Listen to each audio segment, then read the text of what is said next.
Hi అండి. అందరూ ఎలా ఉన్నారు? బాగున్నారా? నేను కూడా చాలా బాగున్నానండి. మీరు కూడా బాగుండాలనే కోరుకుంటున్నాను. ఈ వ్లాగ్ వచ్చేసి ఈవినింగ్ అండి. అయితే ఈరోజు డిన్నర్‌కి నేను పన్నీర్ చపాతీ అయితే చేస్తున్నానండి. అది చాలా సింపుల్. మీరు కూడా ఒకసారి ఖచ్చితంగా ట్రై చేయండి. అలాగే దానికన్నా ముందు గర్ల్స్‌కి ఒక చిన్న ఫేస్ టిప్ అయితే చెప్తున్నానండి. మనం శనగపిండిలో కొంచెం లైట్‌గా పసుపు, కొంచెం పెరుగు యాడ్ చేసుకొని ఫేస్‌కి అప్లై చేయండి చాలు. చాలా గ్లోగా ఉండిద్ది. అలాగే స్కూల్‌కెళ్ళే పిల్లలకి కానీ, కాలేజీ స్టూడెంట్స్ కానీ ఎవరికైనా ఇలా రాసుకోవాలి మొహానికి అనుకుంటే కనుక పసుపుని కొంచెం లైట్‌గా ఫ్రై చేయండి. కొంచెం కలర్ చేంజ్ అయ్యేదాకా లైట్‌గా ఏపుకొని తర్వాత ఇలా శనగపిండి, అలాగే పసుపు, పెరుగు ఇలా యాడ్ చేసుకోండి. ఇక్కడైతే నేను పసుపేమి ఏపలేదండి. ఇలాగే మామూలుగానే రాస్తున్నాను. పిల్లలకి కనుక రాస్తే గనక కొంచెం లైట్‌గా ఫ్రై చేయమని ఎందుకన్నానంటే చిన్న పిల్లలు కదండీ! చిన్న పిల్లలంటే ఎయిత్ క్లాస్, నైన్త్ క్లాస్ ఈ వయసులో ఉన్న పిల్లలకైతే ఇలా ఇంట్లోనే మనం నీట్‌గా ఫేస్ ప్యాక్ అయితే చేసి పెట్టొచ్చండి. ఇంక అప్పుడు పసుపు ఖచ్చితంగా ఫ్రై చేయండి. పిల్లలకి మొహం మీద అలా డైరెక్ట్‌గా అప్లై చేస్తే చిన్న చిన్న పింపుల్స్ వస్తాయి. అందుకని నేను ఇలా అయితే చెప్తున్నానండి. అలాగే మా ఇంట్లో వాళ్ళు కూడా పెద్దవాళ్ళు ఇలాగే చెప్పేవాళ్ళు. "పసుపు ఎక్కువ రాయకూడదమ్మా. ఒకవేళ రాసుకుంటే ఇలా ఏపుకొని రాసుకోమనేవాళ్ళు." ఇంకా నాకు కూడా అలా గుర్తొచ్చింది మీకు చెప్పాలని. అందుకని చెప్తున్నానండి. ఇంకా ఫేస్ అయితే ఒక పావుగంట అలా ఆరబెట్టేసుకొని నీట్‌గా క్లీన్ చేసేసుకుంటే గనక బావుంటది. స్కిన్ అనేది కొంచెం కలర్‌గా ఉంటదండి. ఇంకా ఆ తర్వాత ఇప్పుడు పిల్లలకైతే నిమ్మరసం చేసి వాళ్ళకిచ్చాను. ఇంకా పన్నీర్ చేస్తానని చెప్పన్నాను కదా! ఇక దానికోసం అని చెప్పి పాలల్లో కొంచెం నిమ్మకాయ రసం పిండేస్తే అది ఇరిగిపోయిద్ది. ఇంకా ఒక చిన్న క్లాత్‌లో మనం పిండేసుకొని దాని మీద ఏదైనా బరువు పెట్టుకుంటే మనకి పన్నీర్ అయితే తయారైపోయిద్దండి.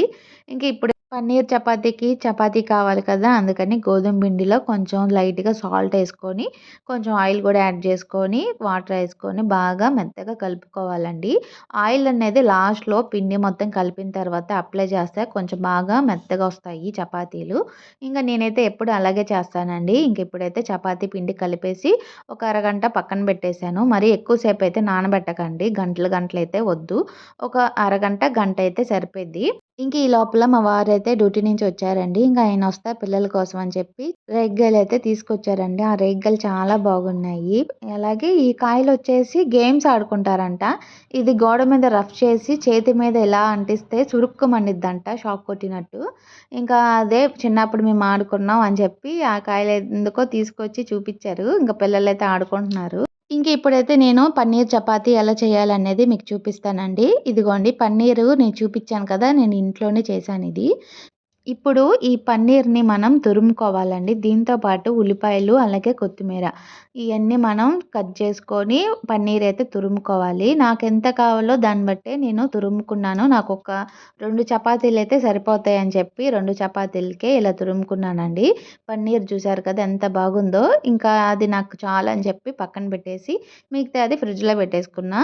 ఇప్పుడైతే ఈ పన్నీర్‌లో మనం ఉల్లిపాయలు, అలాగే కొత్తిమీర కూడా కట్ చేసుకొని యాడ్ చేసుకోవాలి.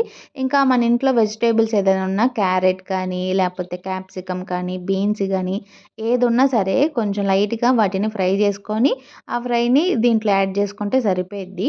ఇంక ఇప్పుడు ఇయన్నీ కట్ చేసుకున్నాను కదా! ఇయన్నీ ఇప్పుడు కలిపేసుకోవాలి.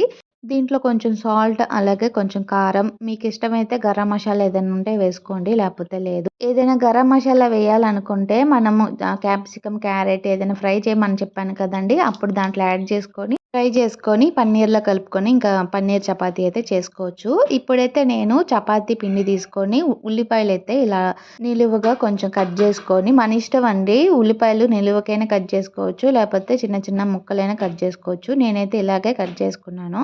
ఇంకా ఇది చూపించినట్టు మనం చపాతీ చేసుకున్నాం కదా! దాని మీద ఈ స్టఫింగ్ పెట్టేసుకొని దాని మీద ఇంకోటి చపాతీ వేసేసుకోవడమే ఇంతేనండి.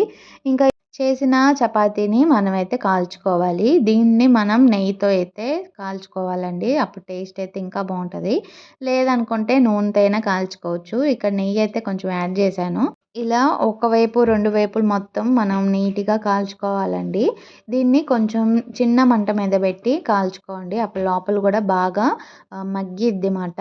ఇంక ఈ చపాతీలైతే కాల్చుకుంటూ ఉండాలి. దీంతో పాటు నేను ఇంట్లో వాళ్ళ కోసం కూడా పుల్కాలైతే చేశానండి. పుల్కాల్లోకి మధ్యాహ్నం చేసిన చికెన్ కర్రీ కొంచెం ఉంది. ఇంకా అదే ఉంది. పన్నీర్ చపాతీలోకి మనం ఏ కర్రీ కూడా యాడ్ చేసుకోనవసరం లేదండి. ఇలాగనే తినేయొచ్చు. చాలా బావుంటదండి. చపాతీ కాలుస్తున్నప్పుడే నిజంగా మంచి ఫ్లేవర్ వస్తదండి. అలాగే లోపల పన్నీర్ కర్రీ గూడా చాలా బాగా కుక్ అయ్యిందండి. నాకైతే ఈ పన్నీర్ చపాతీ ఎంత బాగా నచ్చిందంటే తింటుంటే అసలు తినాలనే ఉంది. అలాగే కరిగిపోతుంది నోట్లో. ఈ పన్నీర్ చపాతీ నాకే కాదండి మా ఇంట్లో మా పిల్లలు కూడా చాలా ఇష్టంగా తిన్నారు. ఈ రెసిపీ చాలా సింపుల్‌గానే ఉందండి. మీరు కూడా పిల్లలకి అలాగే పెద్దవాళ్ళకి ఒకసారి చేసి పెట్టండి ఇంట్లో. చాలా ఇష్టంగా తింటారు. ఇంక ఈ చపాతీ అయితే తింటానే ఉన్నాను. ఇంకా అంత బాగా నచ్చింది నాకైతే. మీరు కూడా ఖచ్చితంగా ట్రై చేయండి. ఇంక ఈ వీడియో మీకు నచ్చితే కనుక ఖచ్చితంగా లైక్ చేసి, షేర్ చేసి, సబ్స్క్రైబ్ చేయండి. నెక్స్ట్ మరొక మంచి వీడియోతో మీ ముందుకొస్తానండి. బాయ్.